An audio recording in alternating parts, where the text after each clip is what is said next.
Damn, 5 minutes and I still wasn't ready to get all my shit done. Pulling up like 100 tabs. Is the audio okay? Is it crackly? How do we feel? Where are we at? It's good. What a life. It's good. No way. Hi everybody. What's up? Welcome. It's been a while since I streamed. After my player rankings, I had to hibernate. The amount of mental strain that went into ranking Tiffany above Chelsea, I knew it would create waves. Granted, I couldn't have considered the impact it would have. I got stopped like 3 times just walking home today. People saying, Cory, 6th place versus 1st place. The math doesn't math. It's going to be the whitest way of saying that ever. Is the math isn't mathing, right? Isn't that the... Oh, man. It was like, in class today, my professor, like, he's like, before we get into the content, guys, Cory, I have to ask. You sound so white. Tom, I have no idea what you look like. I have cast you as white in my head. Maybe the name Tom is the giveaway. So, you know, just careful throwing stones, you know. How is everybody? What's up? What's up? Welcome back to stream. This will be the final podcast recording, radio show, debate show, stream about these player rankings. And then we're going to have to move on to something after. I don't know what. I have a couple ideas of directions to head in. We got to watch Charm School. We got to do big D attempts. We'll do a couple today. So we got some stuff to do. But in terms of my next big project, I'm going to try to think of one. I think this was a really good way of doing stream. The viewership was good. I think people were looking forward to the next stream. Obviously, we can't just do player rankings over and over and over again. You got to mix it up. Otherwise, we're going to have the same discussion over and over and over again. Thank you for supporting Owen's fundraiser. Exactly. Thank you. First of all, you're welcome. But I'm glad you mentioned it because I'm going to pull that up in a moment. Anonymous, thank you for gifting 5 subs. Convenient that you did it right before I plugged a charity. So now it's like I don't feel guilty about you giving me the money. If I like showed you the charity and then you decided, you know what, Cory, you take the money. That'd feel kind of awkward to me. So you snuck it in right before. I appreciate it. Anonymous, thank you for the 5 gifted. Jim Pierre for the 25 months. Oh my god, we have 25 monthers now. Might have 26 monthers. And L for the 22 months. I appreciate you. But again, Anonymous, I hope you're doing well. I hope you brought your fisticuffs, your boxing gloves. We're doing some debating today. If you guys did not know, there are 2 links pinned in the chat. Or do you guys only see one pinned? Or can you click between the 2? I think there might just be one pinned, right? How does it look on the viewer's end? Only one pinned? Okay, I gotta... this is the more important one to pin. So let me pin this one. Copy responder link. Copy... So this is the Google form you guys need to fill out. So we'll pin this one for now. The other thing pinned was the actual player ranking, so you guys can go back in the VODs to look at that. I'll also just post that in the chat, unpinned, in case you guys want that as a resource. So the link I just posted is the actual player rankings if you need to look back at that for a reference. But while you guys are filling in your grievances, to be clear what this stream is doing, we are going to be addressing your concerns with my player rankings. I want you to tell me what you think I got wrong, give me your explanation, and I'll dispel your concerns and tell you why your logic is flawed and how you've been destroyed in the marketplace of ideas. First off, let's do some plugging of an awesome project that Owen from Survivor 43 legend, Clock Tower legend as well. He is organizing a fundraiser. We stand with Minnesota. Specifically, this is for the Immigrant Law Center of Minnesota for everything happening in Minneapolis and frankly across the country. There are a myriad of Survivor players, Big Brother players, some Squid Game people, other reality shows that are auctioning off different items and services and Zoom calls, and you can get in on all of that if anything interests you. We'll go through the items quickly. Of course, there is also just a way to donate if you just want to go through the Immigrant Law Center. The link is Go Rally Up. If you just go on any one of these people's social media, you'll be able to find it. Of course, after we get these these questions in. I'll post a link in the chat for the duration of the stream, so you'll have that available to you. But you could just make a general donation and bid on the auction items. Of course, America and myself are also auctioning off items. So let's look at it. See what we got. So Todd Herzog, if you don't know, makes custom Funko Pops now. So that's pretty sick. This is America. Current bid is $250. It's a pretty intense bid. It's all for charity though. So America's doing a commissioned painting. So that'll be very fun. Get some America Lopez paint in the house. I got some Jerry Manthe cooking tips. A 30-minute Zoom with Austin, the homie. 30-minute video call with Season 47's Heated Rivalry. Some Genevieve and Rachel.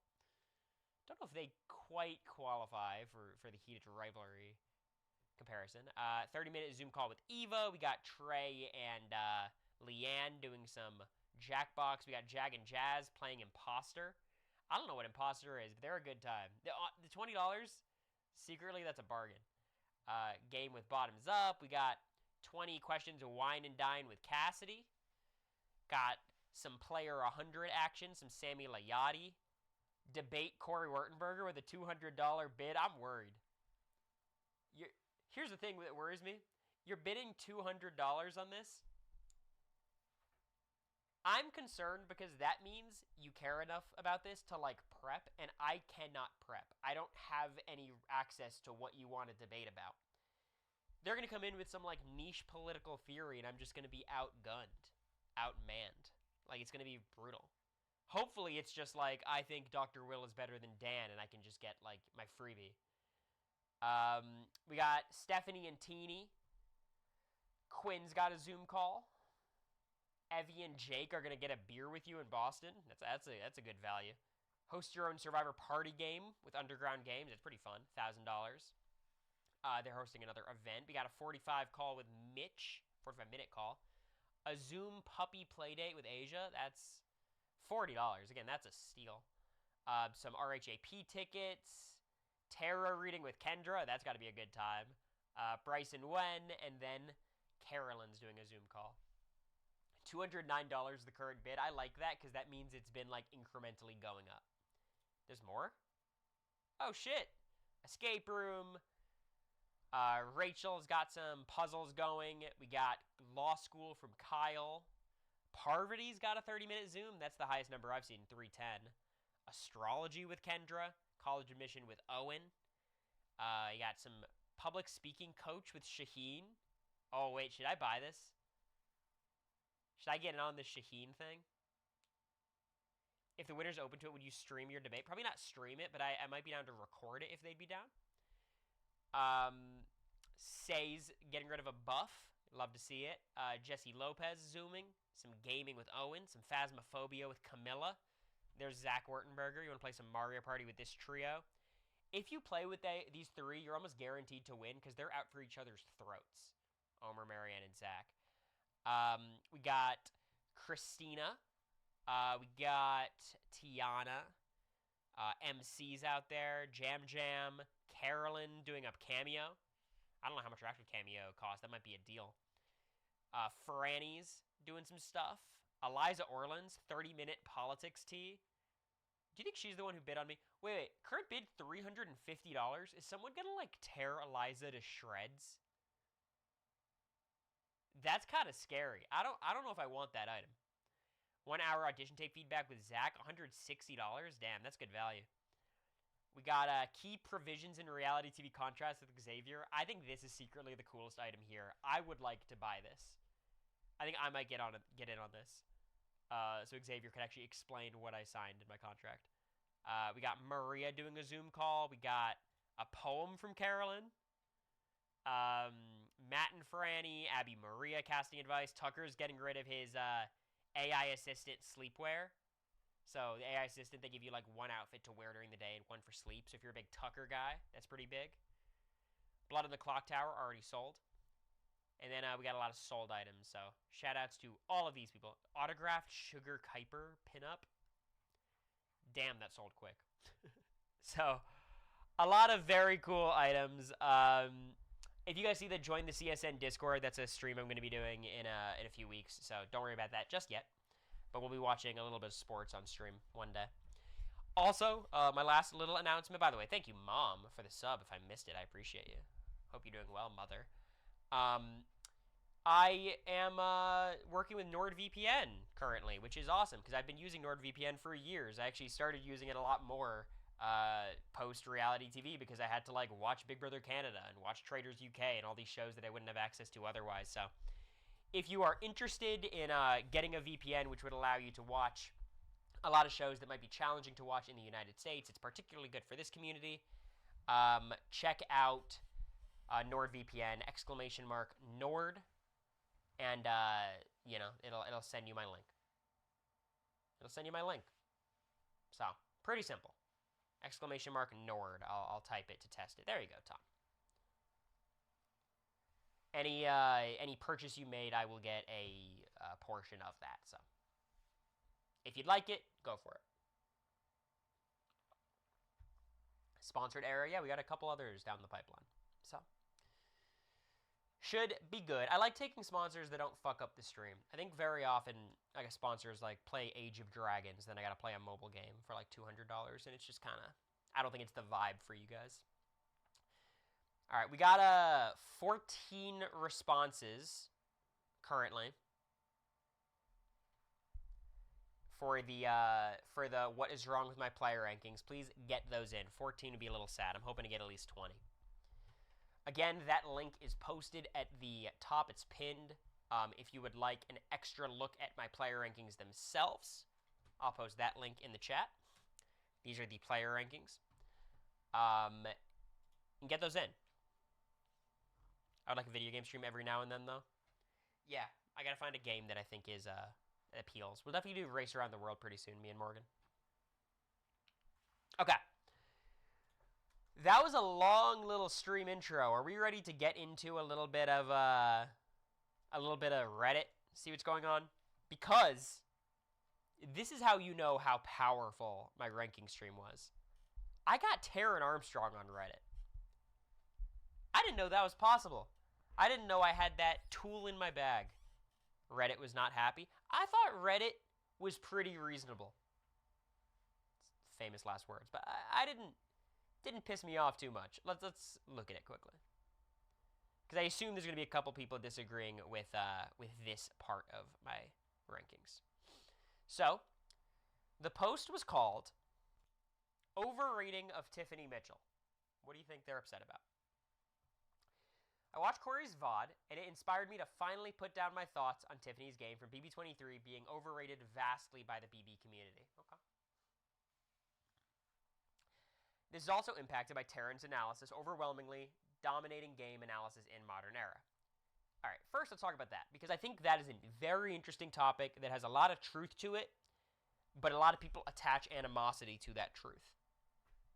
What the fuck does any of that mean? Taron Armstrong is the only Big Brother commentator, analyst, podcaster, whatever you want to call him, that covers the show to the depth that he does. Cliff has his Cliff Note. Like, there's a couple other people who are doing daily updates, but Taron has, forget about the best, the funniest, the most knowledgeable. He has the most extensive coverage of Big Brother. Not to mention, one of the more popular networks, RHAP, of course.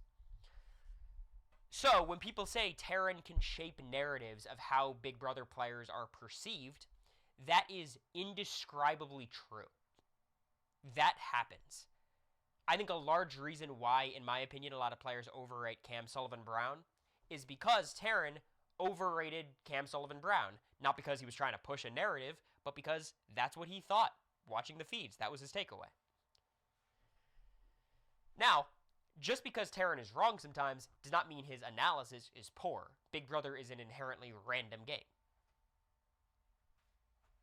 So I do agree that like Taron impacts the rhetoric and the discourse a lot because a vast majority of people do not actually watch the live feeds. They keep up through Twitter. They listen to live feed updates. They might be on the Reddit. They might pop in every now and then. They might watch the Reality Kingdom. There's a lot of ways to keep up with the feeds. Very few people are actually sitting down watching it. Even myself, like most days I am not glued to the live feeds. When I'm doing an update, I'm glued to the feeds, and when stuff's happening, I'm watching. When I'm on stream, I'm watching. But I think a lot of people rely on Terran for the updates. And then it's very difficult to form your own opinions when the basis, the foundation of your knowledge is Terran's opinions. So I think a lot of times people are just regurgitating Terran's thoughts as opposed to having their own, because they can't have their own because they're not doing the homework to develop them. So I think it's true. I just don't think it's a bad thing. I think it's the reality of Terran puts in so much work into covering this show that he's like, in a lot of ways, the only reasonable resource for people to use. Reporting plus journalism, unbiased or unopinionated, good journalism has a point of view. Yeah, and at the end of the day, like, a lot of Terran's opinions, like, I'm not going to ride the middle when it comes to misogyny, Trey. You know? Like, I think it's good that he has perspectives that I think a lot of us would agree with. Maybe someone can tell me if Terran's gotten more subjective over the years. I think Terran has leaned his analysis and his podcasting style more towards entertainment than strategic analysis. The strategic analysis is still there. I don't think it's even less than it's been. However, I think there is more of an emphasis on humor, impressions, just generally having a more enjoyable podcasting experience, which sometimes leads to, like, making fun of somebody. You know what I mean? When you're doing the Vince voice, and I'm Vince, I'd probably be annoyed listening to Terran. But of course, he shouldn't cater his podcasting style to the players. Like, that would be the most... Talk about journalism, like the least journalistic integrity I've ever seen. Anyways, let's get back to the post. Sorry, I went on a tangent there. I feel like a lot of people are talking about, like, Terran, like he's this evil cabal, spewing evil rhetoric. It's like, nah, he's just covering the show, and he does it a lot more than everyone else. Most have taken this assessment that Tiffany would have won if not for prioritizing the Cookout's mission as close to absolute truth. I follow BB23 week to week, so I have a good recollection of the gameplay. While Tiffany deserves to be called the strategic mastermind of the season because of her putting into action the parachute strategy, she did poorly in some other aspects of the game. I'll push back. I'm not saying she automatically wins BB23. I don't think so. I'm just saying I'm not blaming her loss to the Cookout. I'm not blaming her loss on, like, her individual play. You know what I mean? Of course she made mistakes. However, we don't know how it would have played out without the Cookout. Of course, that changes the entire dynamic of the game. I just think from what we saw on BB23, she conveyed, or I guess, like, showed us more talents and skills than, in my opinion, any other player in the new era. It's not me saying, oh, this is basically a winner, except, you know, the Cookout's the little asterisk. It's not that.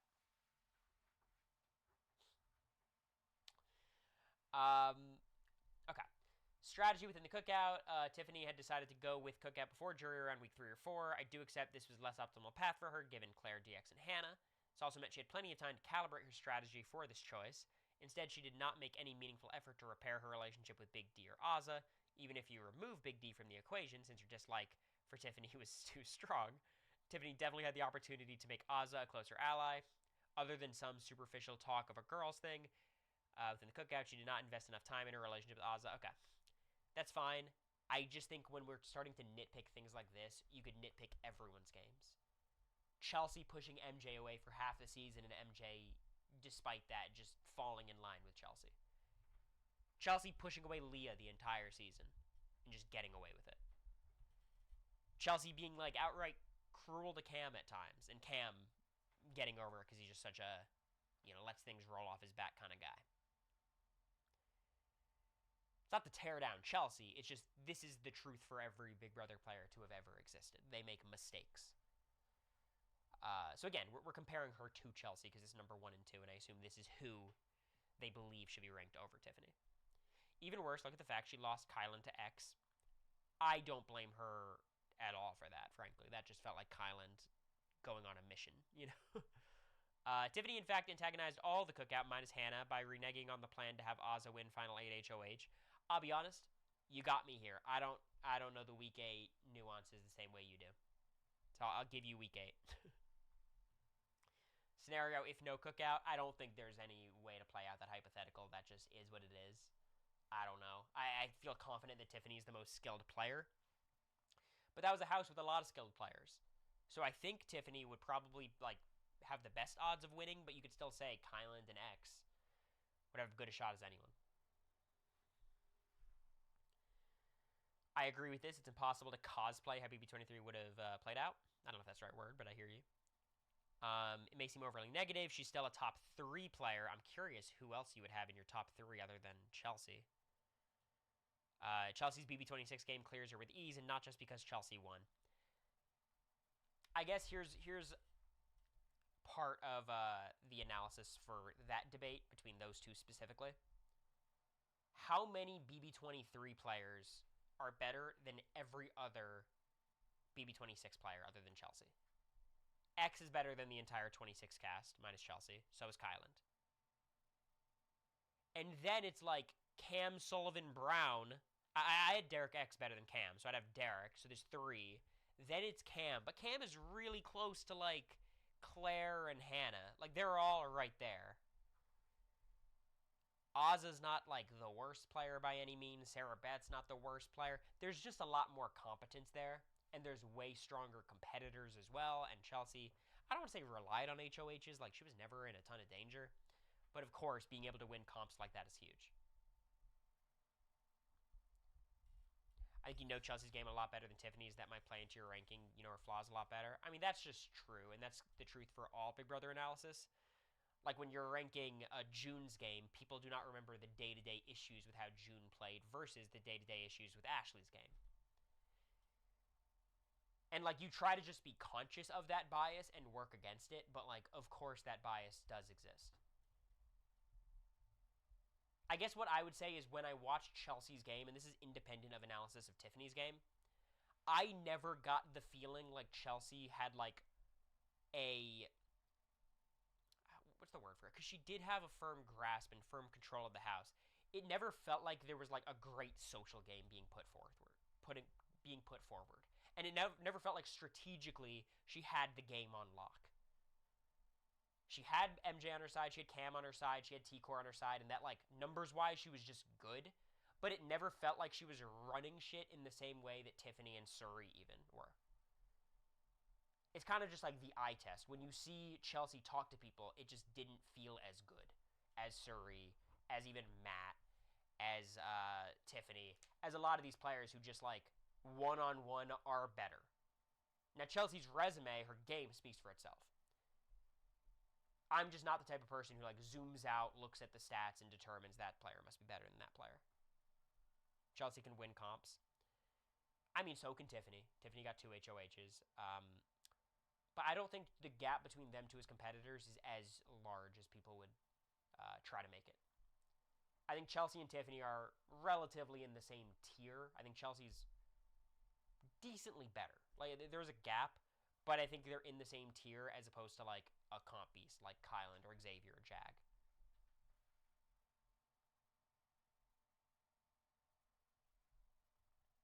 But yeah, that's a point in Chelsea's favor over Tiffany, for sure. So let's read the comments, because Taryn got in there, which I thought was funny. Basically what Taryn's point is, which I thought was interesting, was, like, Tiffany being the oldest woman on the cast, the oldest woman by a large margin, having multiple paths to the win, and basically running the strategic dynamics of the game is what made him, or made her, in Taryn's opinion, the best player. I don't even know if Taryn thinks Tiffany's better than Chelsea, but he was just defending her game generally.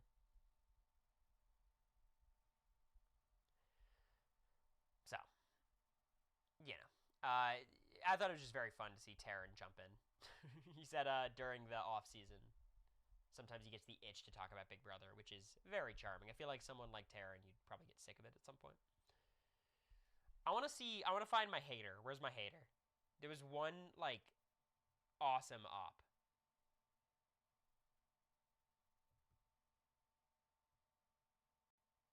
Jag does not have the worst winning game of all time, but I don't want to get into it. There's one person who was not a fan of me.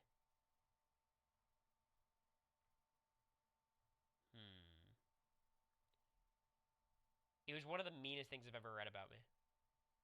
But it was, like, not mean enough for me to not show it, because I do think it was kind of funny.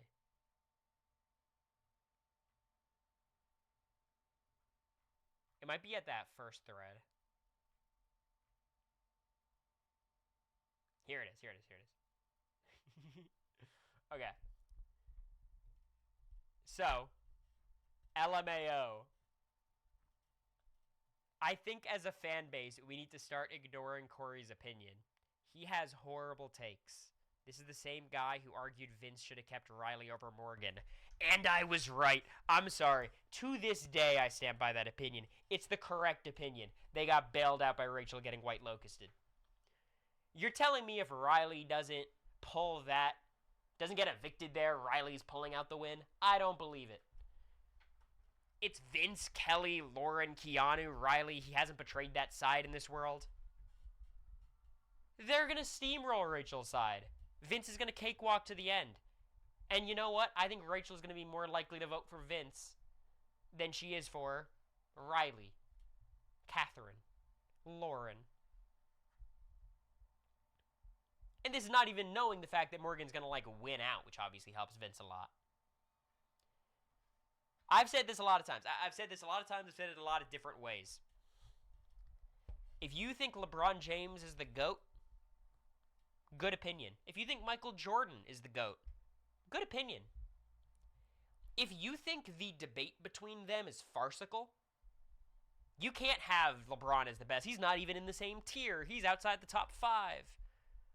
Michael Jordan, all of his defensive stats are massively inflated by the home stat keepers. If you think the debate is ridiculous, you're ridiculous, and I can't respect your opinion. Which is why when this person's like, Cory thought this insane thing, in the moment, it was a 50-50 thing. I genuinely think both sides had a lot of merit. And today, I still think they have merit. Riley wins out and doesn't take Vince. Riley was not good at comps. He won like a random table maze blockbuster. That's what we saw. I guess he won that other HOH that got stolen. I think Vince and Riley, at the least, are going back and forth. Read his next comment. I know. Oh, we're getting there.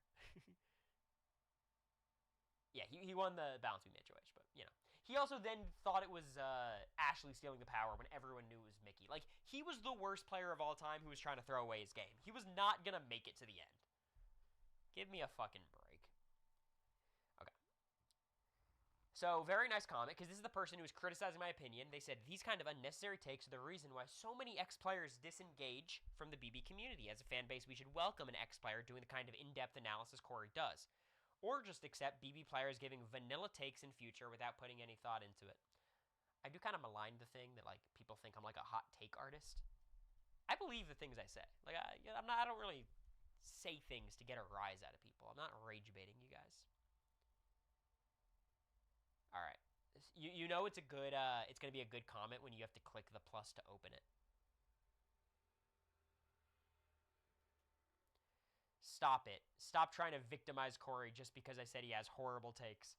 If anything, Cory's been terrorizing the fan base and attacking people who criticize him even slightly, cursing them out on his streams. All right, who was it? It's one of you guys who wrote this. Who did it? Who did I curse out? I don't think I've ever cursed someone out. I am a proponent of saying kind of harsh things very matter-of-factly. Sometimes I pull the whole, yeah, that's the worst opinion I've ever heard. That invalidates your entire existence. The fact that you said that makes me know that you're on a lower intellectual plane than the rest of us. I say things like that. I'm never going to be like, fuck you, you stupid fucking bitch. That's not me. The thought terrorist. Should that be my Instagram bio, Cory the thought terrorist Wurtenberger? When you time me out for saying LeBron has been unfaithful in the past, yeah, because that's what's the word? There's no evidence.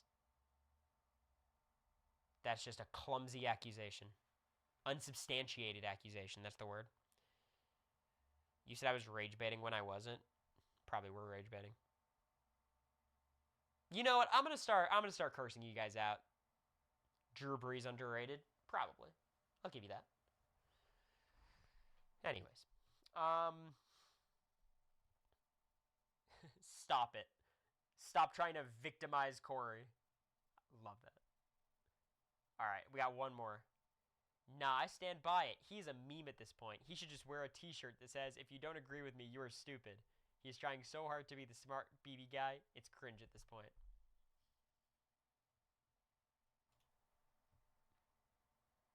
Could someone get me that t-shirt? So, could someone hook me up with that? Please get a t-shirt that says that. Yeah. That's the person who paid $200 to debate me.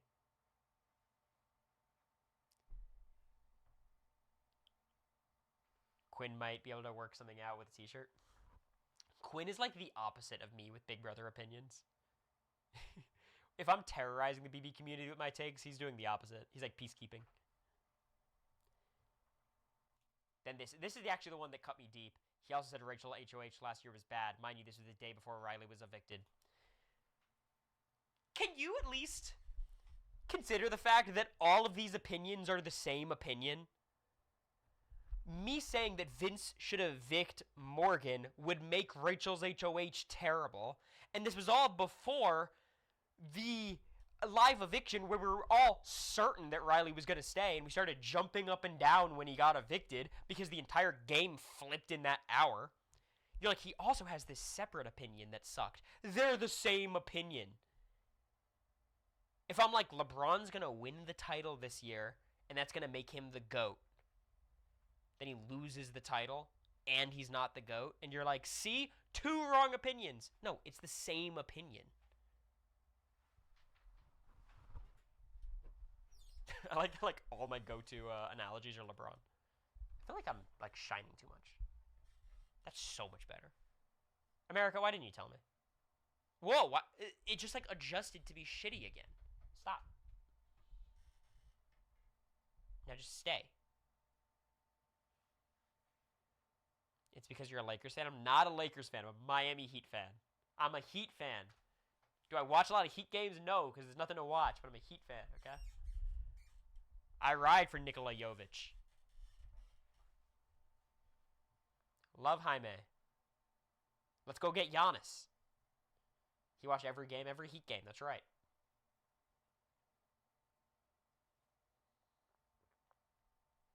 If you're saying Martinez saving 2022 World Cup, no, Messi's the GOAT because he's the best soccer player I've ever seen. In every facet of the game. Well, that's not true. He's not like the most well-rounded player, but he's offensively, he's not a better player to ever play. Also, he was the GOAT before he won the World Cup.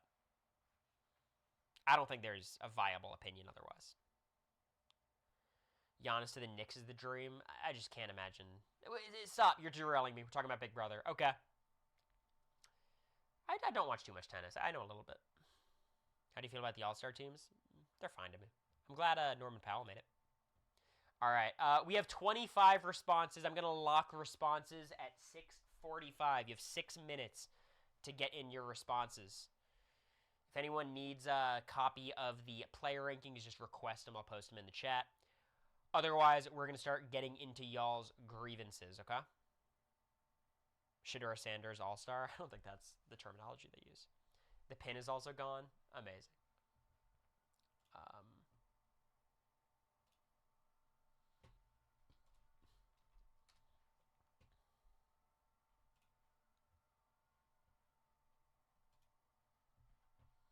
All right.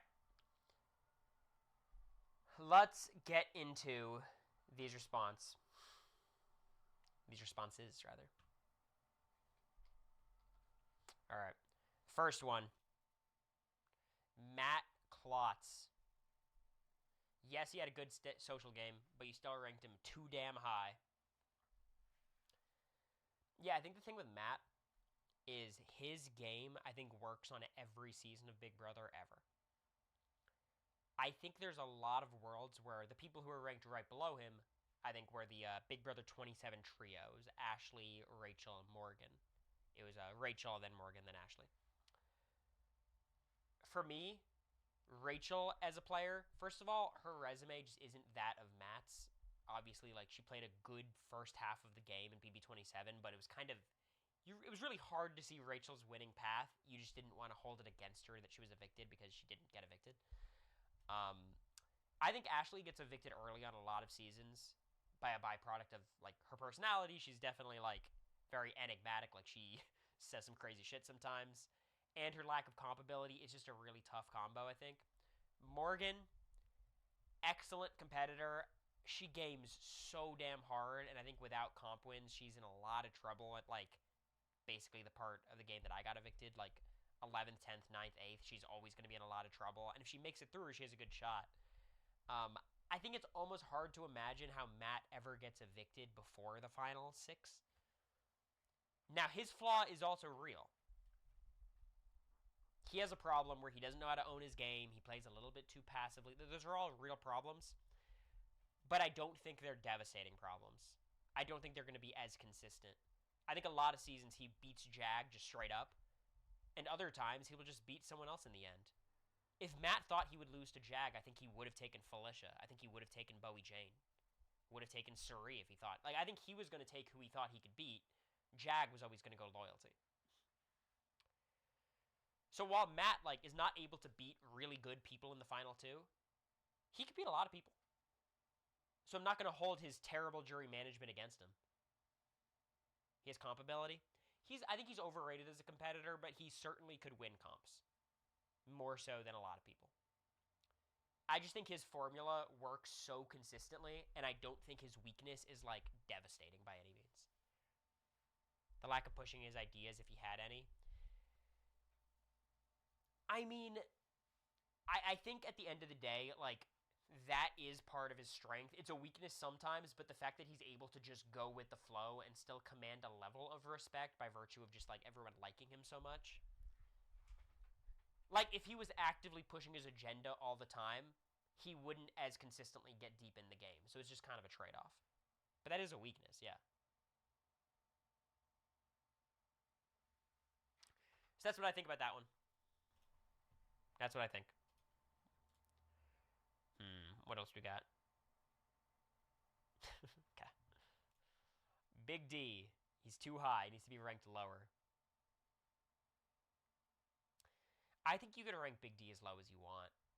The thing I'll give Big D is I do think he has an understanding of strategy.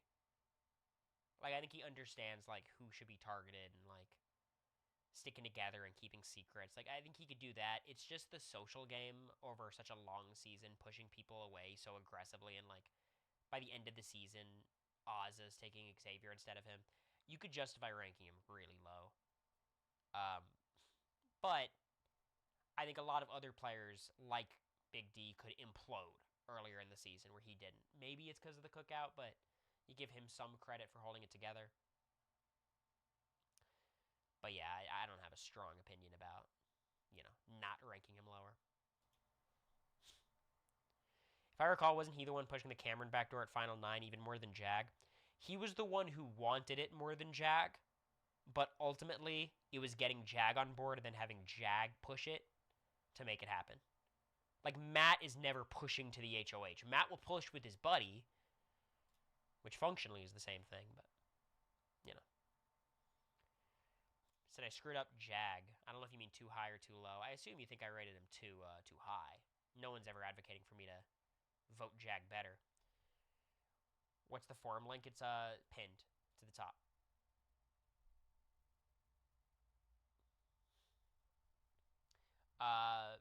Yeah, I mean, Jag's one of the hardest people to rank. You have to consider the fact that he's one of the best competitors in PB history.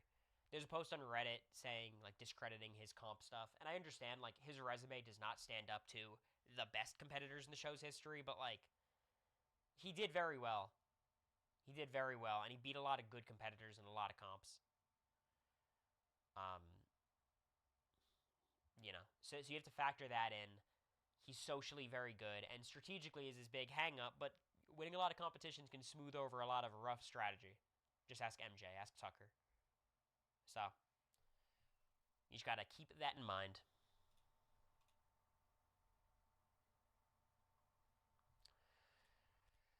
First answer, Matt, but we've talked a lot about him, so not an interesting discussion. Damn, omniscience.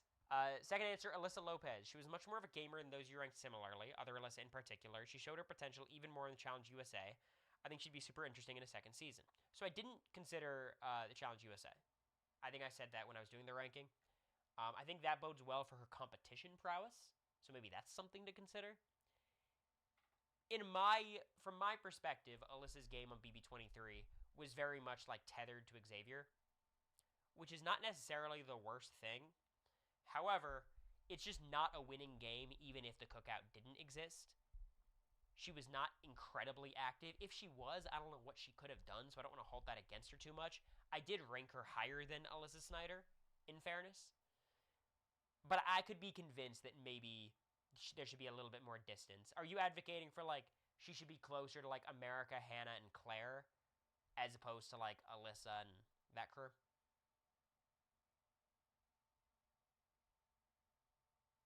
I had someone try to argue with me that you weren't even top 10 on BB25.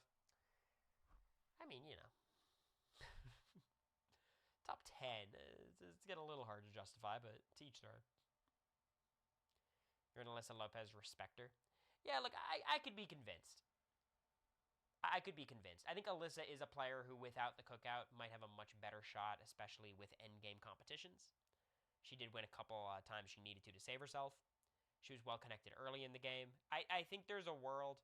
I just think BB23 made it difficult for Alyssa to really show much potential because of the nature of the season, of course. Alyssa sneaks out some wins. I'll give you that. I think Alyssa is able to sneak out wins in a way that the other Alyssa Snyder, cannot. I don't think strategically she's as sharp as Claire. Socially, she's totally solid. Physically, she's pretty good.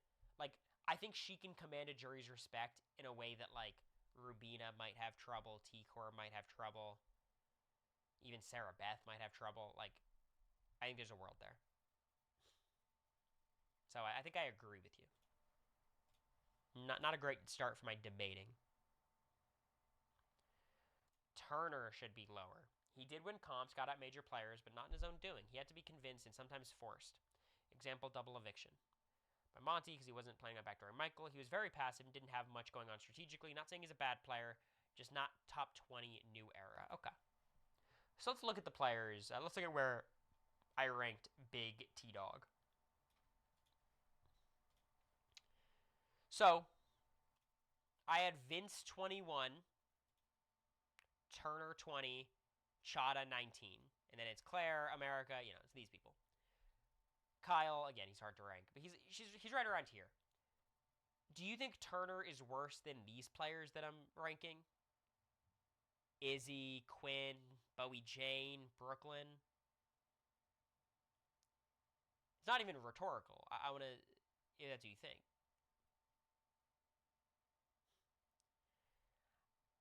I think he's better than these people. I think he's better than these people. And Vince is a tough one because Vince is just an enigmatic player. However, I think Turner has less of a fatal flaw than Vince. Turner is very passive, absolutely. I think that's his biggest flaw. He's kind of a pushover when it comes to strategy. He always needs his guy to help him make decisions. He's riding with the Oasis, then it's Kyle, then it's Monty, and Taylor's in his ear. There's a lot going on. Him getting rid of Alyssa was a terrible move. However, I think Turner is, like, one of the weaker versions of a triple threat, but nonetheless, he is a triple threat. Essentially, he's good at comps, he's pretty good socially, and strategically. I think strategically, again, is his weakest point, but he is not weaker strategically than most players on this list and most players surrounding him. So when you compare him to a player like, let's just say America, I think is way better strategically. Socially, I think it's about the same. His comp ability is important. Like, it's genuinely pretty important. Comparing to Claire, comparing to Hannah. I think he belongs right around this part of the list. I understand he plays himself into an endgame where it's kind of hard to win, but I don't think Turner was viewed as, like, a GOAT. I think he loses against Monty and Taylor, but I still think, like, he's a respected enough finalist. He played a large role on the season. He's not terrible at any of the three facets of the game. He's quite good at some of them. Top 20 might sound like a better distinction than it actually is. Also, he's number 20, which is top 20, but, you know.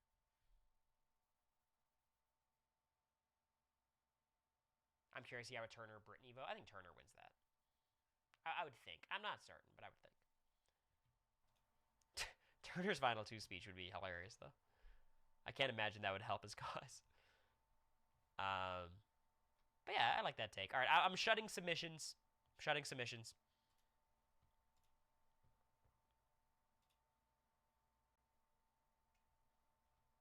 If anyone comes in chat upset, I might open them up for a second. Okay. I bet it would be fire. I agree.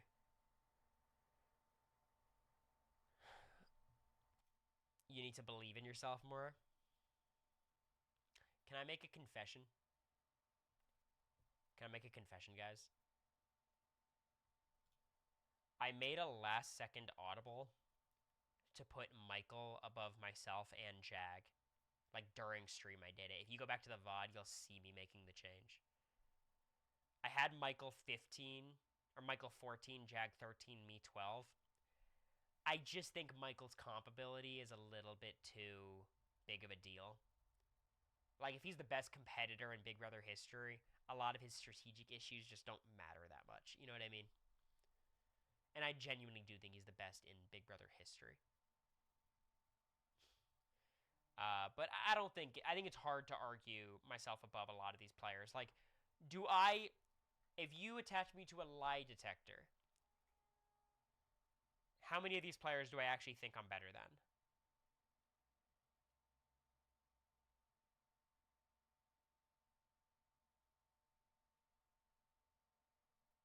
I think I'm better than 6 of these players. Lie detector, I think I'm better than 6. But you can't... You gotta look at the actual resume itself as well.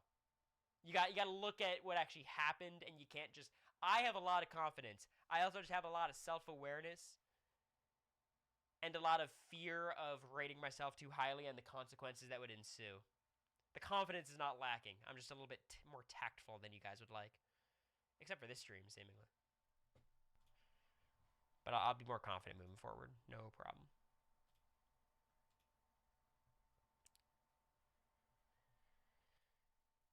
Matt Klotz too low. Interesting.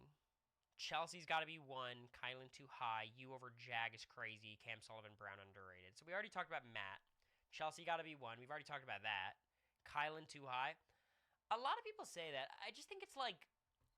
It really comes down to how much you're holding against his like self-destructive capabilities. At the end of the day, Suri or Kylan both play 100 seasons of Big Brother. Who wins more? And is it close? We're not talking about who's like a better social strategic player. Kylan versus Suri. Who wins more seasons of Big Brother? You could argue Kylan versus Tiffany. Who wins more seasons of Big Brother? Kylan versus Rachel? Yeah, give me Kylan. Kylan versus Morgan? Give me Kylan. Ashley? Give me Kylan. I think Kylan is like more flawed than a lot of these players, but his strengths are hella strong. He is a certified comp beast, first of all. Strategically, he's a gamer.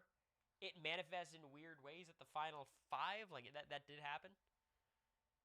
And then socially, he's like... Not everyone loves him. He's got some ops. But he's super active, and he's in everyone's ear. You didn't see how annoying he was on the feeds? It's... I hear you. How many patronizing players have won Big Brother, though? I think he's the type of guy where, like, some seasons his personality won't work, and others it'll click.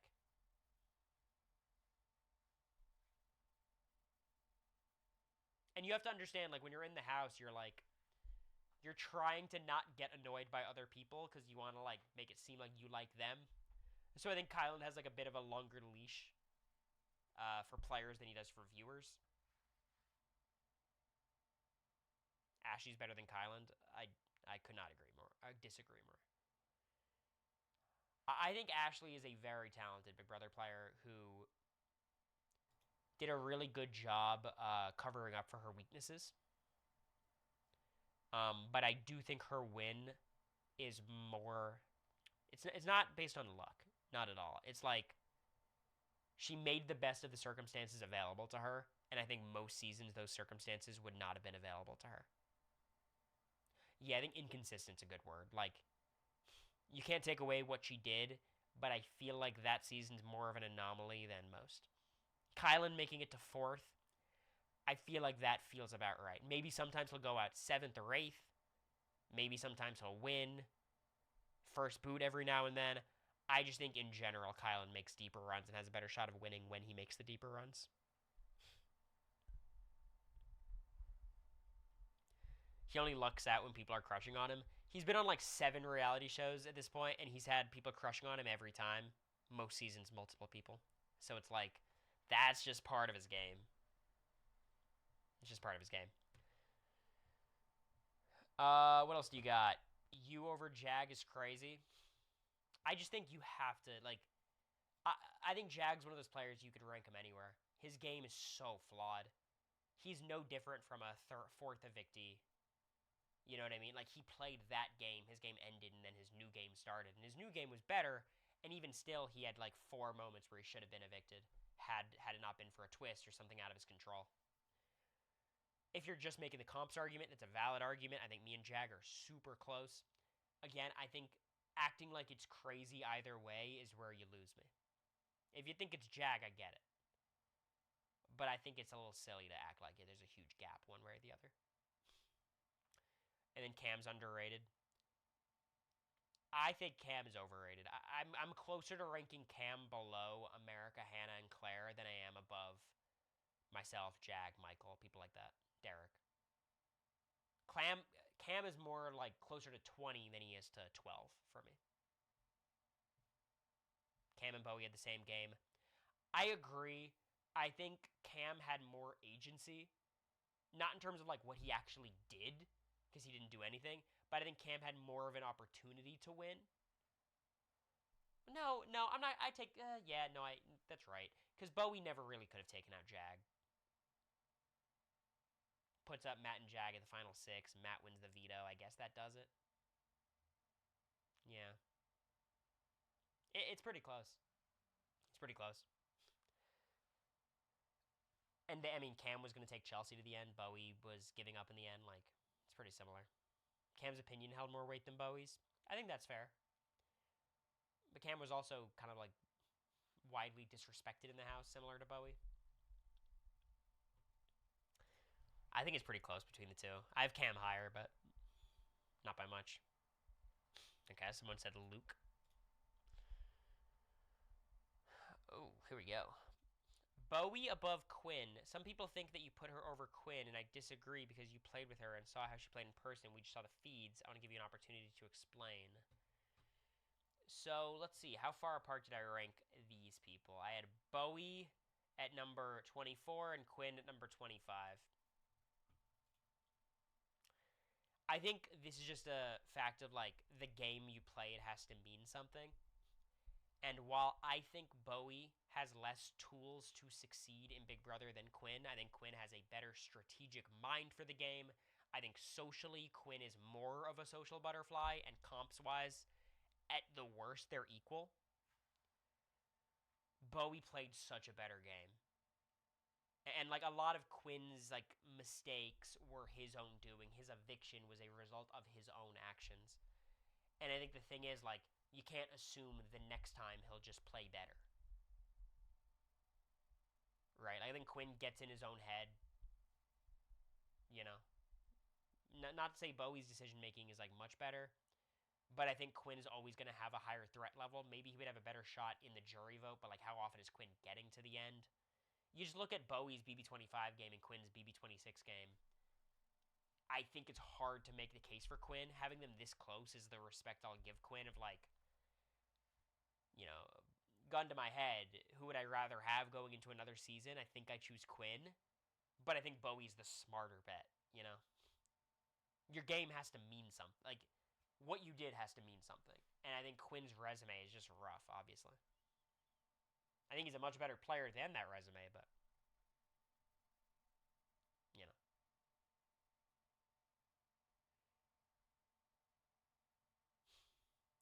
Did Quinn message you about this? He disagreed pretty strongly with it. He didn't, but, I'd be down to talk with him about it if he wants. Quinn's a follower in Big Brother. He just needs to have more agency. I think Quinn's biggest issue was just, like, a certain stubbornness he had. And he's, like, a very easygoing person. He's not stubborn in the way, like, Jared's stubborn. But he kind of had his predetermined way that he wanted the game to go, and he would try to force the game in that direction when there was so many signs that that was not the path. Like, just trying to force the visionaries after he's consistently being stonewalled, it hurt his game.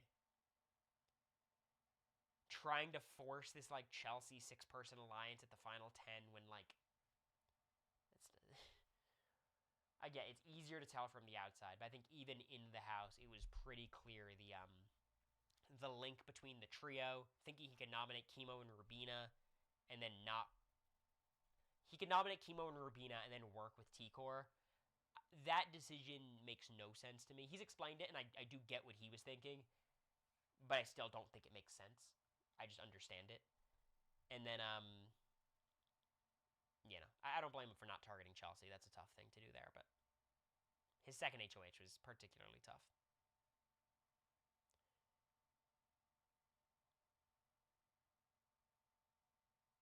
Yeah, Bowie's an endgame merchant, and there's a lot of chance in Big Brother she wins a lot of these seasons. Not a majority of them, but, I don't remember her ever being a serious candidate to win your season. She was a dark horse candidate the entire time. She was never out of it until she was, like, out of it at the final 4. Because she still beats Felicia in every scenario. She loses to Matt and Jag, of course. Against Cameron, it's pretty tight. She probably loses. Bowie versus Blue, pretty close. She could win that. Bowie versus America, she could win that. Like, she was not a GOAT in the same way Big D was a GOAT. Lose 9-0 to everybody. Bowie had a certain level of respect that a lot of us had for her. Because we liked her. Like, it kind of felt like a miracle that Quinn made it to 9th. And it felt like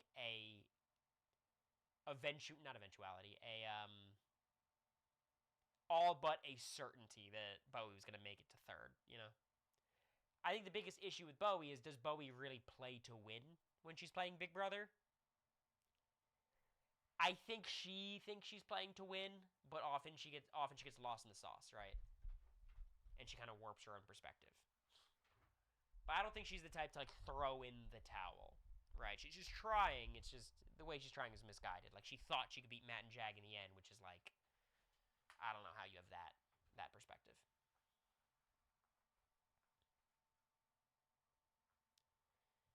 You had a jury vote, so I believe you. From the outside, it's hard not to see her as Big D adjacent. It's not close. But here's the thing, like, Bowie was liked. Some people didn't like her. Suri and Felicia did not like Bowie Jane. Sure. Matt and Jag really liked her. America and I really liked her. Cam really liked her. Blue is kind of neutral. If anything, didn't like her. But, like, Big D was really not liked by the entirety of the jury. We all liked Bowie because she's a very likable person. She also wins 3 competitions, which is valuable. She won more than Quinn, even though I think Quinn's probably, a more well-rounded competitor at the very least, but they both got second on the wall. Like, they're actually very comparable. It's an interesting debate. I just think the moral of the story is, like, the game you played has to factor into the equation somewhere. If it was just who has the theoretical best, like, toolkit, I think Quinn ranks quite a bit better.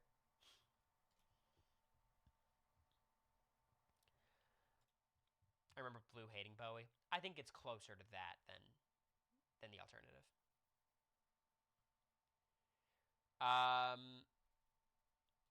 So there's that. We talked about Matt Klotz. Pretty boy privilege is a thing, though. Something to consider. Someone typed out an essay. Amy. Oh, is this Morgan typing this? While bad, I don't see her going out super early if they don't want to weaken Rachel. Yeah, look, I think there's a world where Amy could sneak into an endgame. But I think she's the GOAT. Like, she's the person who can't win in the end. And, like, is being dragged to the final 4, final 3, final 2. I don't think she's, like, a consensus first boot every time. Her personality is not, like, annoying enough for that. She seems like a totally fine person. I think the issue with Amy is, like, how the hell does she ever win Big Brother? like ever. Her campaign was terrible. She was on the block the only 2 weeks she was in the house. Her connection to Rachel certainly got her in hot water, but like she was also actively campaigning against Rachel, who was the one person trying to save her. It's not like she's like the worst strategist ever, or the worst social player ever, or the worst physical competitor ever. She's just like really bad in all of those departments. Socially, she's, I guess, fine. But she was like socially passive. Like, no one had relationships with Amy. There's just not a ton to prop her up on. And like, when it comes to her versus Heisem, I think Heisem has a better shot of winning a Big Brother season than Amy. Kelly Jorgensen. Kelly probably goes out first more, but Kelly could actually win to a higher frequency than Amy. It's kind of like, it's a kind of a hard debate to have there. They're both probably not winning too much. But just having a little bit of compability and like a little bit of strategic tenacity or whatever you want to call it. I just think Amy is just really like flat in a lot of these areas.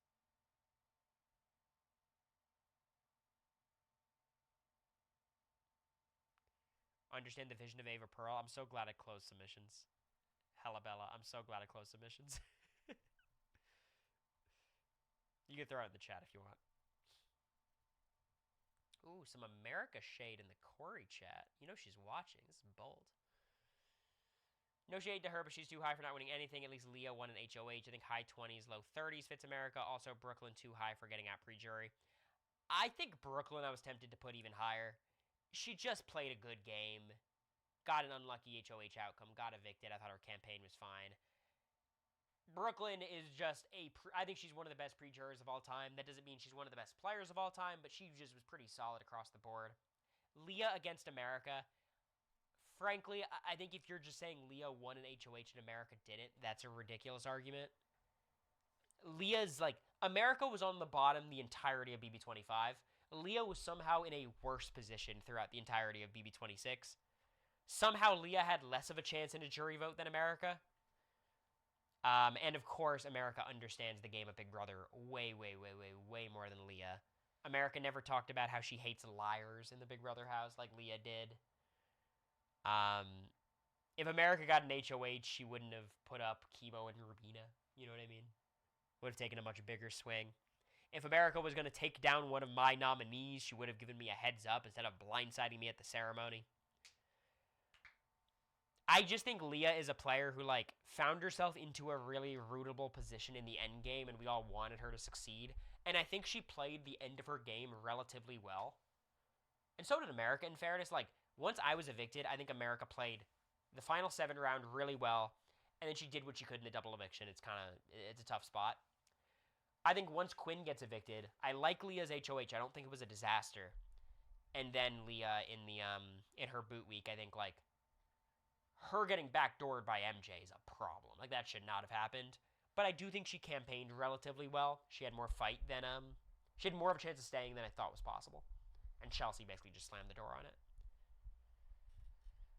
But I just think the gap in their game knowledge is too drastic. America's social game, I do think, is better. People were really annoyed by Leah in there. And while America had her detractors, certainly, are you blaming her for Matt Klotz hating her? Her weird thing with Cameron not liking her, Jared not liking her. I guess I'm not like blaming America for that as much as I'm blaming Leah for her social game. You know?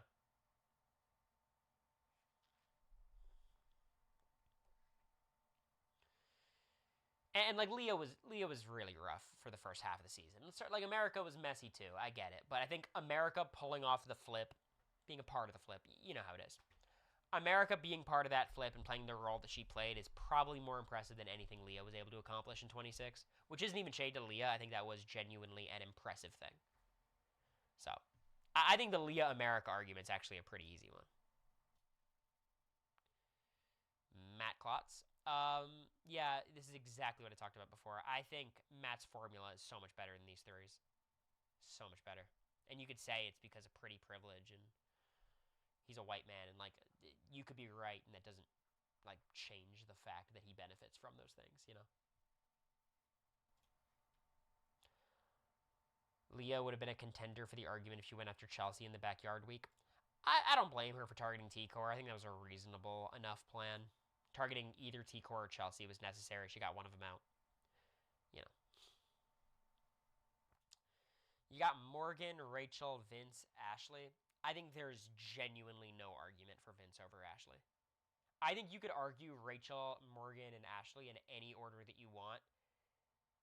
Vince was the GOAT in the endgame. He probably loses to Ava. He loses to Morgan. He loses to Ashley. If he cuts Morgan, does he beat Ashley? Probably. But he never cuts Morgan. So, like, that hypothetical doesn't matter. Vince had power all throughout the season, and every time he had power, his win equity went down. Ashley had no power, and as the season went on, her win equity went up. And, like, it's frustrating because I'm not, like, I don't want to penalize Vince for, having so much capability and not making the most of it. Like, I'm not penalizing him. The capabilities, that's what's propping him up. Because his flaws are almost as great as his strengths. But that's why he's one of the most compelling characters we've gotten in the show's history. And I think if he played again, like, he could find himself in an endgame, and if people don't want to feel like a bitter jury, they might vote for him, I thought his final speech was good. He got some really hard questions thrown at him that he kind of fumbled, but, like, those questions were set up to fuck him up. And I thought he collected himself well and gave a good speech. I think Vince makes it much further than Ashley almost every season. But there is an argument of, like, does Vince ever win? I think he does sometimes. But I think it's less of a question with Ashley. We've seen it happen. Then he loses to Ava. I think it's likely he loses to Ava, yeah. Especially, it kind of depends on how it happens, but yeah, I would think so. Okay, we got a Tiffany paragraph. Tiffany knew the endgame she was heading toward. She was the one putting the most work to achieve it, but throughout the game, when it came to time to improve her relationships within the cookout, she fumbled, going so hard to save Christian the week he left. She did have a couple failed flips, i.e. Suri, so I think that is probably her biggest detraction, in my opinion. You can say she thought it'd be a 3v3, but then it makes it even more awful that Kylan was the one to send her home, and from what I recall from the feeds that week, it seemed like she didn't even fight that much when Kylan told her. So I have a couple things here. It might be the same person from the Reddit post. I wouldn't be surprised. It's a similar, like, line of argument. When people say that Tiffany should have prepared better for the cookout endgame, I understand that. She thought that was going to be the final six. You got to plan for it to be the final six. That final six also sucks for Tiffany. Like, the whole point of Tiffany's, like, screwing her game for the cookout was her best options were outside of the cookout. So if she decides, okay, we're going to do the cookout, which she decided, not for strategic reasons, of course, because she thought it was more important, which totally valid, understood. She's going against Xavier and Kylan in competitions in the final six on. One of them's reaching the final two guaranteed. If you simulate the Big Brother 23 final six 1,000 times, one of Kylan or Xavier is in the final two. Like 950 of them. That's just going to happen. We're at the final six. You got 2 chances to win a comp. They're just not going to get evicted. And I just don't blame her that much for losing Kylan. Could you blame her more for not fighting more? Maybe. Right, and I'd really have to look at the nitty-gritty of that week. But Kylan just arbitrarily deciding he wants to beat the best and him incorrectly ascertaining that the best is Xavier over Tiffany. I just don't put that on Tiffany as much as I think you do. Was there anything Tiffany could have done to stop Kylan from going on a suicide mission? Yeah, like, that I think is the better point of criticism of, like, was there something she could have done to sway Kylan? And I don't know. The way I read Kylan is he's a very stubborn person. And I think it would have been hard to convince him to do just about anything. And even still, she got into a place where if her or Hannah win that HOH, they're in a better spot. So, let's go over to the next one. Thank you for your feedback. Ashley in the top 10? Are you kidding me? She barely did anything for half the season and won because of a bitter jury. All right, we got my dad in the chat. Not that he hates Ashley, but just like someone who watches the TV show. we got Grandpa in the chat. Yeah, Ashley did. I think Ashley's first half of the season is, I think, less impressive than people generally describe it to be.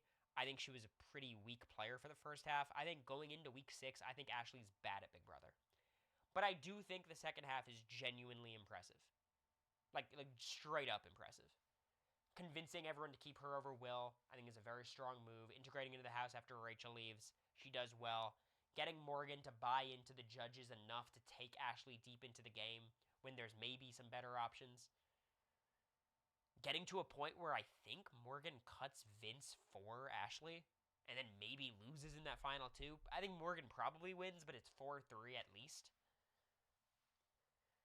I think she played almost flawlessly in the end game, not to mention her jury management from the final 8 to finale night. Like, there's a lot of impressive stuff that Ashley did. I think the first half of the season, I genuinely think she played poorly. I don't think she was a good player for the first half. But in the second half, I think she kicked ass. And yeah, some things went her way, but she also made a lot of things happen. Give her credit for surviving the Lauren HOH week 3 as well, when Adrian ends up going home. That was her own doing.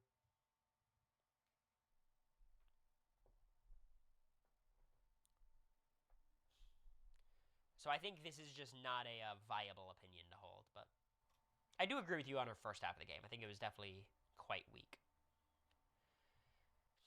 Rachel is better than Kyland. If production could do preschool math and without coming in as a past winner, Rachel steamrolls 27.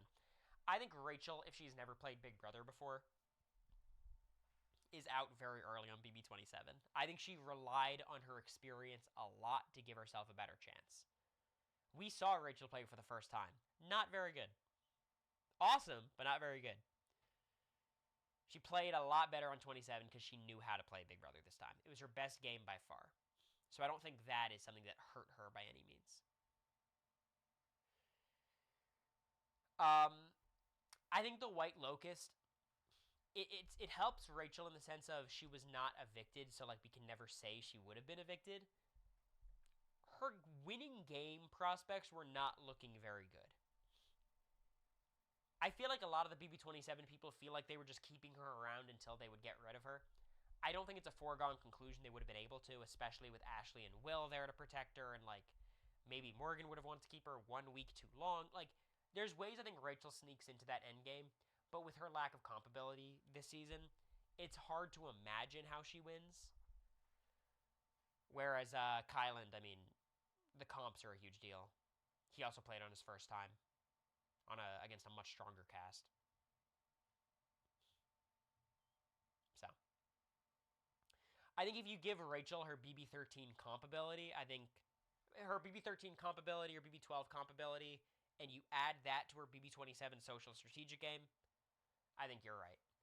I just think losing the comp ability at this stage, it makes it almost impossible for Rachel to win a season, I think. But she was never evicted, so you never know how it would have played out.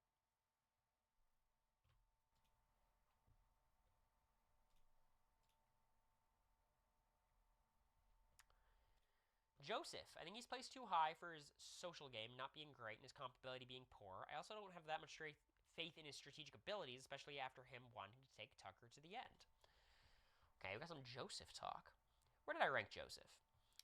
So this is a situation where we need to compare Joseph to the people around him. So I had Lauren, T-Core, Joseph, Chemo, Leah. So I'm not saying Joseph's an excellent player. I'm saying he's worse than Leah, and you guys heard about how I talked about Leah. I think I'm probably lower on Joseph's game than a lot of people at this stage. I feel like there's been a bit of a Joseph renaissance. A Rodriguez renaissance, if it were. I don't know what to say to you because I don't think we disagree very much. What I'll say is I think his strategic ability is better than you're letting on. He does understand the game. He understood who had to get evicted at certain points. And him wanting to go to the end with Tucker, it's misguided in the sense he would have lost to Tucker in the final 2, obviously. But he really needed Tucker. He didn't have other options. he had like no connections throughout the house outside of like Tucker and like a little bit of Leah and like a fake thing with Quinn. Like Tucker was his like last gasp in the game. So I think that was something he had to rely on. The comp ability is true. I know he threw stuff. He shouldn't have been throwing stuff, and if he wasn't throwing stuff, I don't think he wins very much. And socially, I agree with you. I mean, I think he's a weaker player. But I think he has a good strategic head in his shoulders. And, like, we're talking about the mid-30s, or I guess the early 30s in terms of rankings. Do I think he's much worse than Chemo? I don't. Like, I'd rather bet on Joseph than Chemo. Joseph or, like, T-Core, it's very close. Like, T-Core has basically no strategic mind, but she's good socially. He has a decent strategic mind, but he's bad socially. Like, it feels about right to me. I just feel like you're acting as if I placed him higher than I did. And who set that system up? What are you referencing? What are you replying to? What did I say?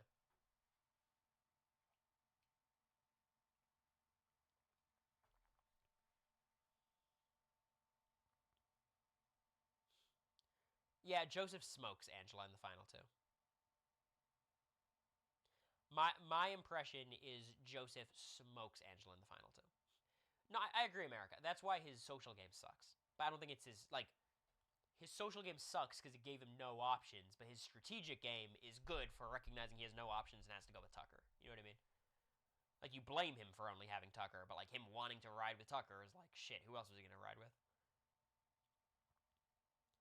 Okay, well, I had Chemo over Joseph as well. You have Lauren over Joseph, too? Look, you're saying Joseph talks bad to everyone. Lauren doesn't even talk to anyone. So I guess that's just beauty is in the eye of the beholder. What do you prefer? I prefer someone who tries to communicate with the other house guests. My impression on Angela is she loses to anyone in the final two. That's what I've heard. That's what I've been told, and I think that adds up.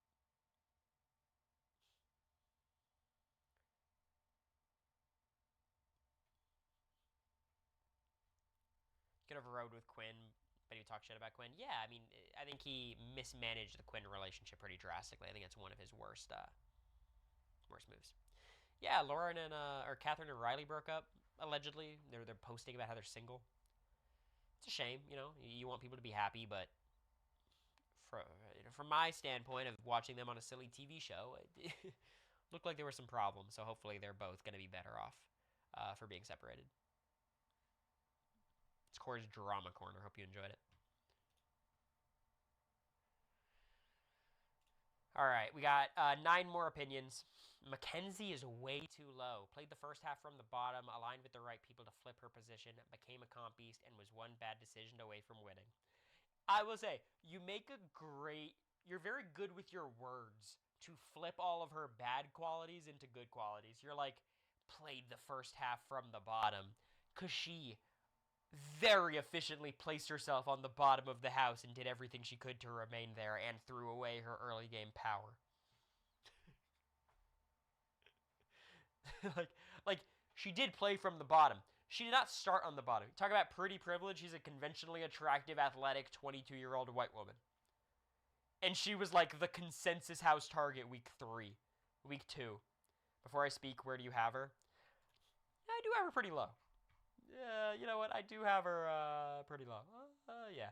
I have her number 53, better than Tucker, worse than Cameron, worse than Felicia. What I'll give you is MJ's a comp beast. I think she's on the lower end of the comp beast. Like, I would take Morgan over her. I would take Jag over her. I would take Tucker over her. Heisem over her. I would take Michael over her. Like, but she is a comp beast. She's better than most people. Strategically, she's one of the worst players I've ever seen. Like, in the first half of the game, she always magically ended up on the wrong side of the vote. It was almost inconceivable how that would happen. And in the second half of the game, she was a Chelsea minion to the point of evicting her like closest ally and best opportunity to win the season. Then she gets to the final 3 and has a binary choice between a win and a loss, and she knows it as well. I think she might have thought she had a chance against Chelsea, but she knew she beats Cam. So it wasn't like a oops, she had a wrong read on the jury. Like, she actively chose to lose. She's Jag, but she didn't win. She's not Jag. Because people are arguing that Jag was the strategic alpha between Jag and Matt, and at the very least, it's a debate. No one is arguing that MJ is the strategic alpha over Chelsea. There's not a person in the world that would say that. What did she do to deserve being below Lauren? Guys, I don't think you understand. MJ was going to be evicted weeks 2, 3, and 4 if not for blockbusters or twists. She was like the target every week in the early game. She was Jag, but the twists just affected before the eviction instead of after. There's no difference. Her early game was worse than Jag, and her late game was way worse than Jag. And then you're comparing her to Lauren. It's like Lauren on her HOHs was a little passive. Sometimes nominated people she shouldn't nominate. MJ, every time she made a strategic decision, was like blowing up her game. Every time. She was like a loyal Tucker minion when Tucker hated her. Loyal Chelsea minion when Chelsea didn't like her. Hated Leah when Leah was her best asset in the game. She was tied to Matt Hardiman.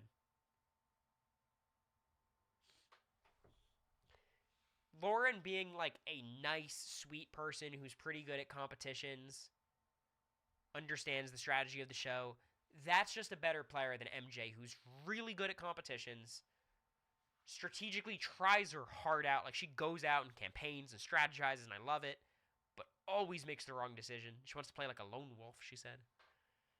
And socially, like, she wasn't doing very well. She had some allies. You know, Leah liked her, Angela liked her. Chelsea never really liked her.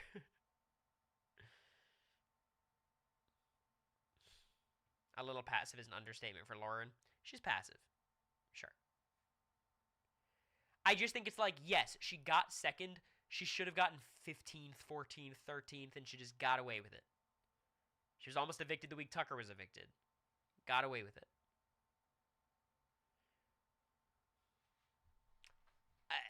I think you could, like, I think Cameron Harden's better than MJ. I feel pretty strongly about that. Maybe you could say she has a better shot with the jury, because she could have beaten Cam, but her choice to evict Cam over Chelsea is ridiculous. Ridiculous, like. Because that was an obvious one. That was not a tough call.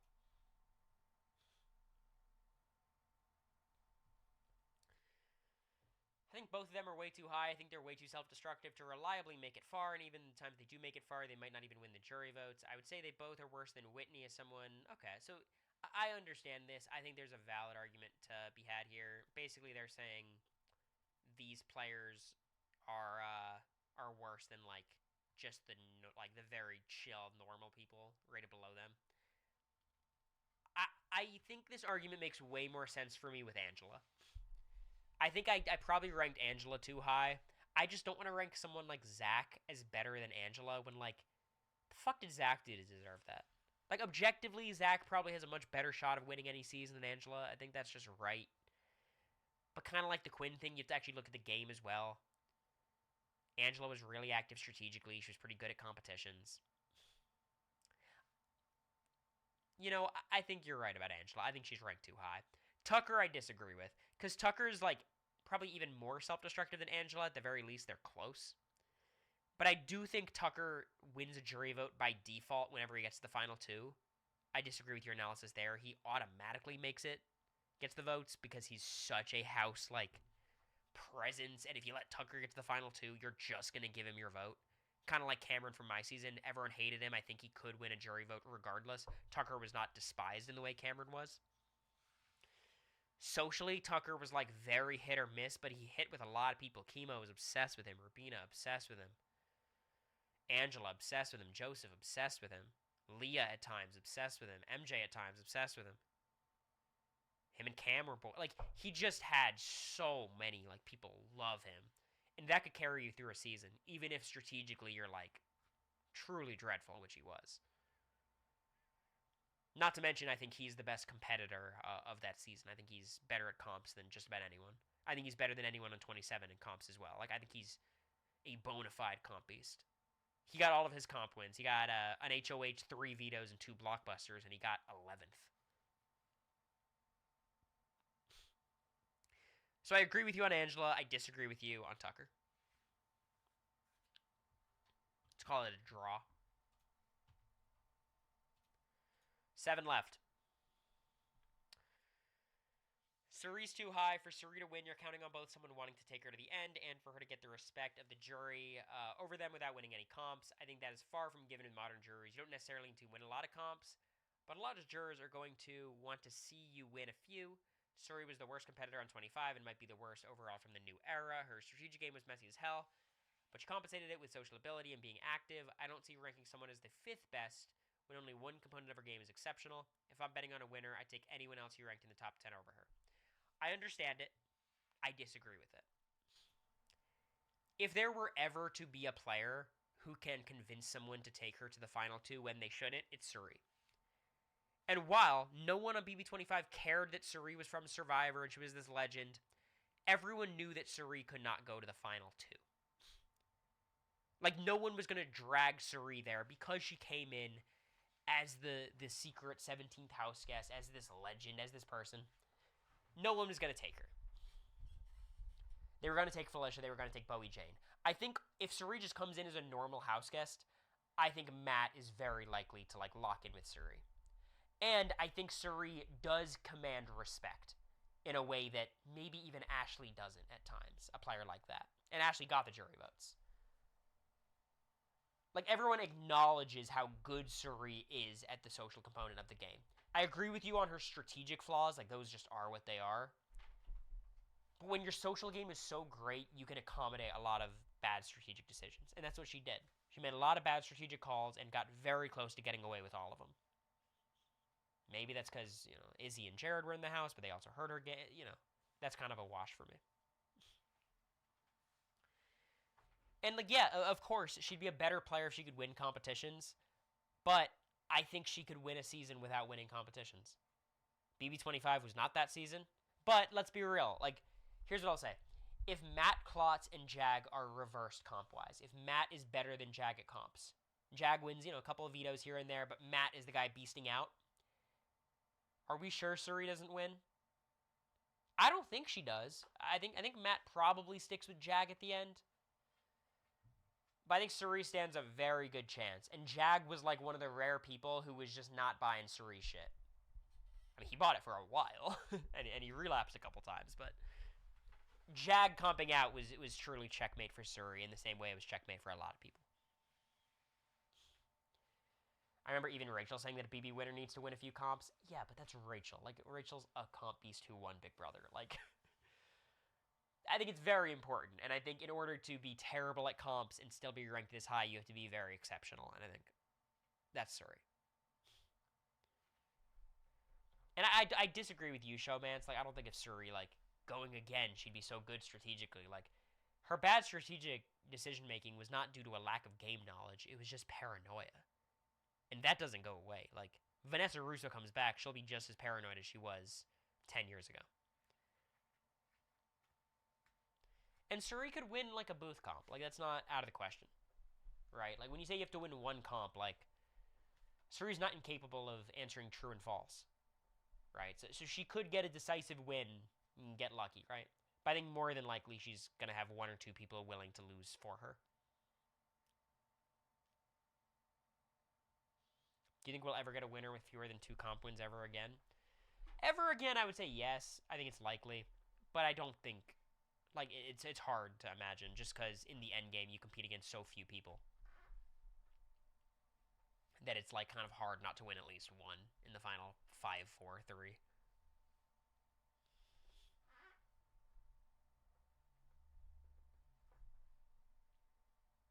So, yeah, I mean, I hear the criticism about Suri, but I just think put her on a new season. Is there ever a season where Suri's not running the house? And if there's not Cory in there to flip the house against her, how many times is someone able to flip the structure on Suri? Maybe everyone can do it. Maybe what I did was not impressive. I just think, a lot of things had to go right for that house to flip. Lauren. She was nice, but this placement is indefensible, as she showed no ounce of having any real strategy. I disagree with that. Her best moment was deciding at the very last second to use the veto on her number 1. I mean, Rachel was pressuring her hard. I think you underestimate Rachel being HOH and like hounding you all week, threatening she's gonna put up your other allies. I don't think that decision is as simple as you made it out to be. Especially with Riley going up and Riley going home, like that sunk Lauren's game. I still think it was the right call to use it on Vince, but that call was not that easy. This should be a decision that takes no thought. I disagree. To me, she comes across more like just coasting along through the game, trying to make friends, not trying to win the game. So I don't think she's trying to make friends. Like, she was pretty, like, actively not trying to make friends. Socially or strategically, she's very passive. But I do think strategically she has a decent mind for the game. I don't think she's a disaster by any means. She was not the type to, like, make these huge Goliath errors that other players would, nominating her number 1, number 2 allies. When she screws up, the consequence is Adrian going home. When she screws up, it's like last second deciding to use the veto on Vince and not fixing anything with Rachel, so Riley ends up getting sent home. Due to like last minute shenanigans. Again, I just have to ask, like, okay, you think Lauren's ranked way, way, way too high. It's like, well, who's worse than her from this list? We got Lauren at number what? I must have missed her. Where is she? Lauren.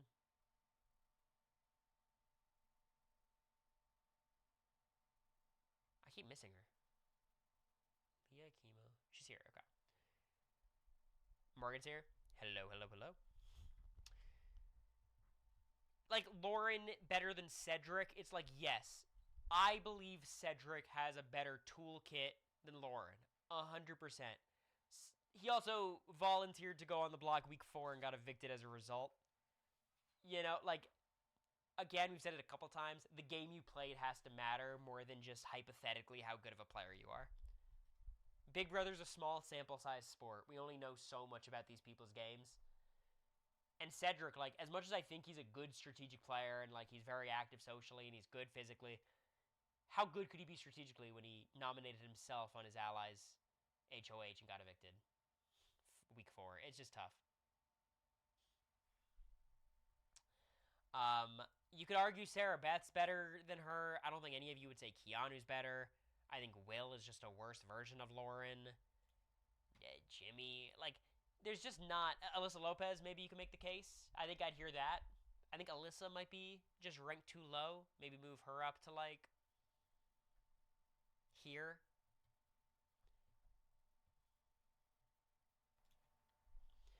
I just didn't rank her that high, so I don't think I'm overrating her very much.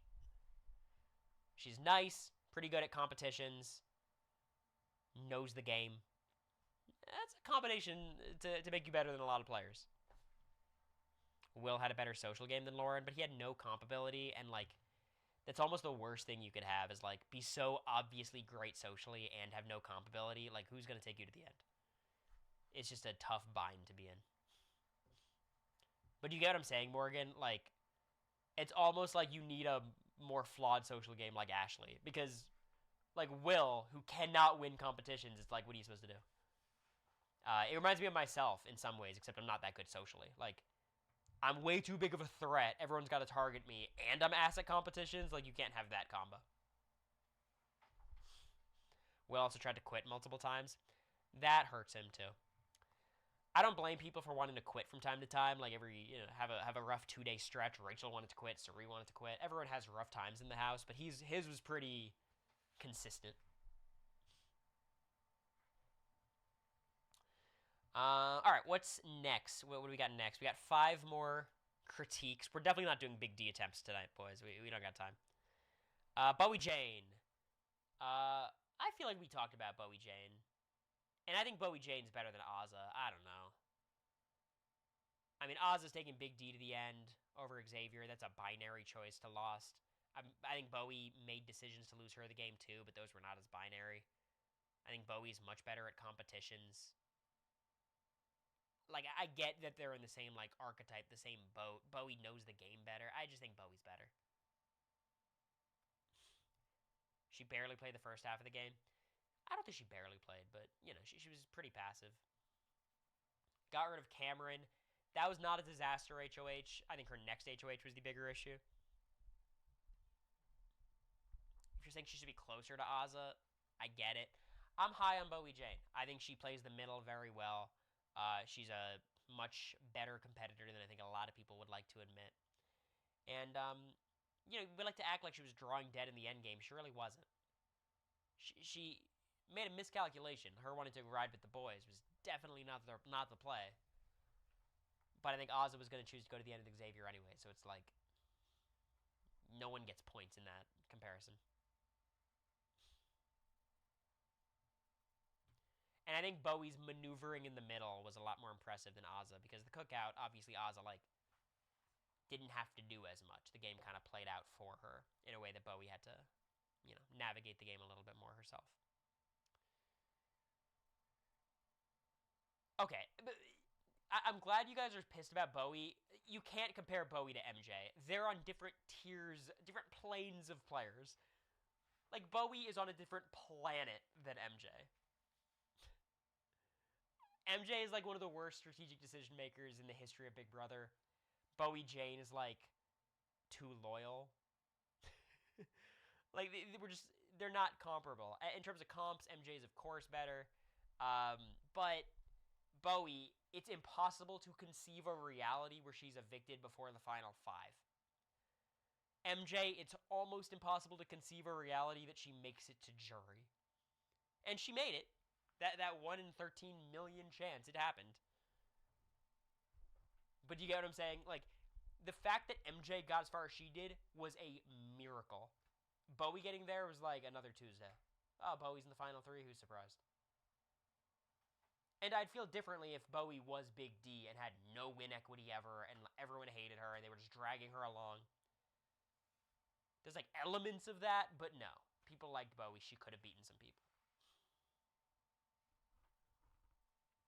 And I think something that Bowie did incredibly well was she was always able to say the right person. She kind of had that say the right thing to the right person. She had that Matt Klotz ability of she had Cirie snowed.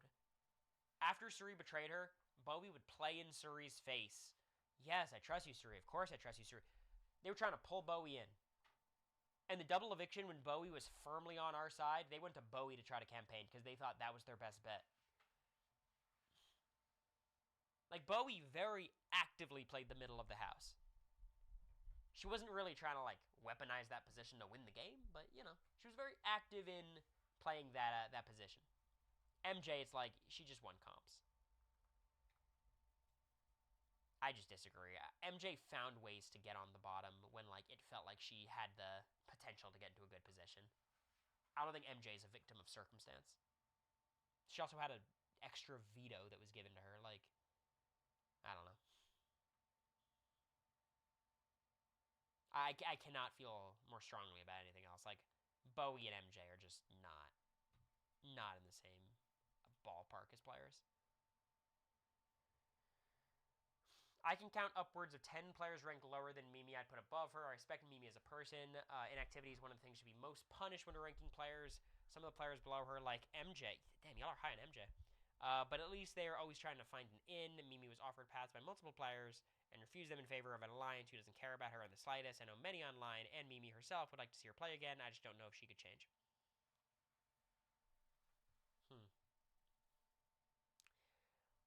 I understand the impulse to want to criticize passive gameplay, but passive is better than actively bad. Right? Being active, like Morgan, who's active, sometimes a little bit messy, sometimes really good, that's way better than passive. But if you're just active and consistently wrong every time, like a Blue is, I think, a good example of this. MJ is another good example of this. That's worse than passive, even if we enjoy watching someone like MJ or Blue play the game than Mimi. Where did I ever rank? Let's see. With Azza and Ava and Alyssa, this feels right to me. I think Mimi probably is better than Alyssa Snyder as well, just because she probably could command a little bit more respect in the jury. I think what hurts Mimi the most is, she was kind of gifted really good positions that she just, discarded. But I'm not ranking her, who's better than her? Azza? They're very similar to me. I think Mimi's got a bit more of a killer instinct. Catherine showed us nothing. Rubina and Blue. You want to be one of those Amira people? Like, maybe. I'm struggling to get to 10 players better than Mimi here. I mean, I can't get more than 2 or 3. Like, I could see the case for, like, Christian. If you just think, like, okay, this guy probably does well in most seasons, maybe. Amira, if you're just like, okay, she was running the house and then got unlucky. I think this is the right spot for her. When you're overly passive, it becomes a problem. It absolutely becomes a problem. That's why she's ranked number 42. When we're saying, like, all new era players are bad and she's not even top half, it's like, yeah, she's not great. But I think passive is better than actively bad. And I think the players below her are either more passive or passive and have other flaws or actively bad. Some of the comp-capable people I would put her over. Yeah, but, like, Jared is good at comps, but his flaws are way more drastic. Christian's good at comps, but he didn't show us anything. Cameron's good at comps, but his flaws are more massive. Tucker and MJ are the same. Like, if there was just, like, a neutral comp beast, maybe, like, Zach or Christian, if you're using a different philosophy than me, maybe. I feel good about that ranking. I'll defend that one. Izzy. I love Izzy. I don't think I could put her at 26. Her inability to play nice with people she doesn't like would get her in hot water in many seasons.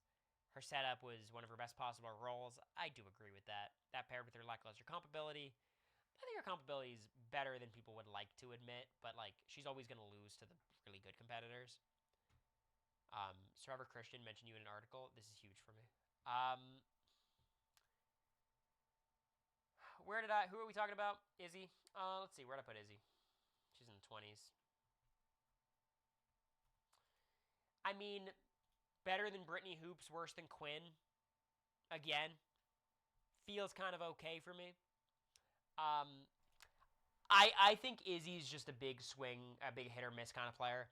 She understands the strategy to a level that, like, maybe 5 or 6 players in the new era can. Like, she's a fan and she's a gamer and she loves Survivor and she's a nerd. Like, Izzy understands the strategy of the game really well. I think on some seasons, she's truly drawing dead. I think BB25 was about as good as you could ask for if you're Izzy. So I do think it's fair to hold that against her. I think she's just hard to evaluate because strategically I have so much faith in her. And socially, she's really good in moments. Like, she's not socially passive at all. She is super active on the level of Morgan, on the level of, like, the most active players you could think of. She's right there with him, which I think is very, very valuable. And while sometimes she's actively bad, other times she's actively good. And she forged a lot of very deep connections in a very short amount of time. Her and Heisem were super tight. Then she wanted to get rid of Heisem, so, blame her for that. Her and Suri, of course. Her and Jared, of course. In those ones, maybe you have a little bit of an asterisk. Her and myself, super tight. Felicia, super tight. Like, she had her really tight bonds. It's just the people who she doesn't like, she doesn't fuck with, and everyone knows it. So I think her social game's like a mixed bag, but, she's very active. Strategically, it's a mixed bag, but she's super active, and comp-wise, I think she's better than people would say.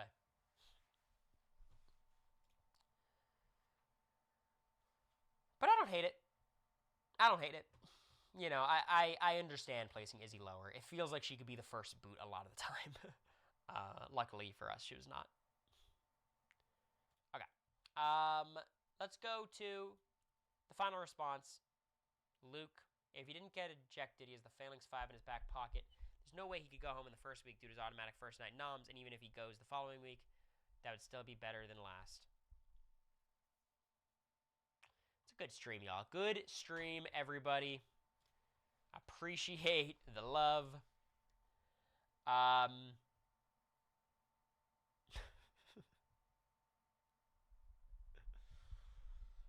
Thank you guys for hanging out. Fun stream. We were going to do Big D attempts, but y'all, it's late. I got class in the morning. I got to do some work. So appreciate you guys for hanging out. Is anyone live? Is Morgan getting online soon? I see Taryn's live. Morgan's live. I'll raid Morgod.